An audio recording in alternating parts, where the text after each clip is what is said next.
What's up mga ka-tripulants? It's me, Kap Miko once again. And our topic for today is 3 ways to overcome challenges or to cope up with the challenges that you will encounter in life. So mga ka-tripulants, sa buhay natin, there are some certain stage that you are going to encounter challenges. So number 1, you have to make a plan and be proactive. So you need to plan ahead. Dahil sa buhay, kailangan lagi tayong handa na humarap sa mga pagsubok na yan.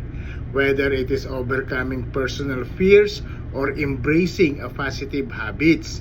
Challenges shape our character and it foster a resilience that leads to personal growth.